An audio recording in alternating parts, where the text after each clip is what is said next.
બાની સાથે આયાંશ આ મોમેન્ટ મારી લાઈફમાં બેસ્ટ છે. એનીવે ગાઈઝ વિડીયોની કદી શરૂઆત સવારમાં હું વેઇટ કરતો હતો ચાલવા જવાનું, તો આ લોકો બહુ લેટ કરે છે. આજનું શું વિચાર, તમે સુંદર છો કે નહીં, પરંતુ તમારા શબ્દ સુંદર રાખજો, બીકોઝ લોકો ચહેરો ભૂલી જાય છે પણ વાણી નથી ભૂલતા. યાદ રાખ. જોઈ લો, પ્લેટફોર્મ અમારું ફાઇનલી બની ગયું છે, નળ લાગી ગયો છે, કમ્પ્લીટ થઈ ગયું છે. બસ હવે ક્લીન કરી અને ચાલુ કરી દેવાનું છે મશીન અંદર નાખી. એનીવે ગાઈઝ મસ્ત ચા દૂધ પીધું, ઝૂલે ઝૂલતા ઝૂલતા મમ્મી આવી ગયા છે ઘરે. આયાંશ અને બાનો પ્રેમ જોઈને મને મારા જમનાબાનો પ્રેમ યાદ આવી ગયો છે. બહુ જ હું એમની સાથે રમ્યો છું અને નાનપણ મારું બા સાથે જ ગયું છે, મને બહુ યાદ આવે છે. અને ભાઈને હવે સ્કૂલનો ટાઈમ થઈ ગયો, તેમને મોકલ્યો અને બપોરે મસ્ત ભોજન કરવા માટે આવ્યો. તમે ફેમિલીમાં બધા મસ્ત બેઠા, બાની સાથે બહુ બધી વાતો કરી અને હવે ફરાળ લેવાનો સમય આવી ગયો છે. આ 11 રહ્યો છું, તો બધાને 11 જય સ્વામિનારાયણ. અને પછી આવી ગયા ભાણિયાભાઈ ને ભાણીબેન ને મળવા માટે. બેન ને ત્યાં આવી ગયા હતા. પછી સોસાયટીમાં બાકડે બી બેઠા, મમ્મીની જૂની યાદો. સાંજે ભોજન કરવા બેઠા, દિલીપભાઈ ત્યાં આવ્યું, તો મારે ખવાય એમ નથી બીકોઝ હું રહ્યો છું 11.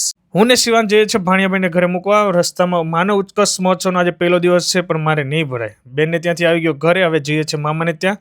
સંદીપને બધાને મળીને ખૂબ આનંદ થયો. હવે ત્યાંથી પછી રજા લઈને ઘરે આવી ગયા. ભગવાનને પડે આ સાથે વિડીયો એન્ડ કરીએ. બાય બાય, જય સ્વામિનારાયણ.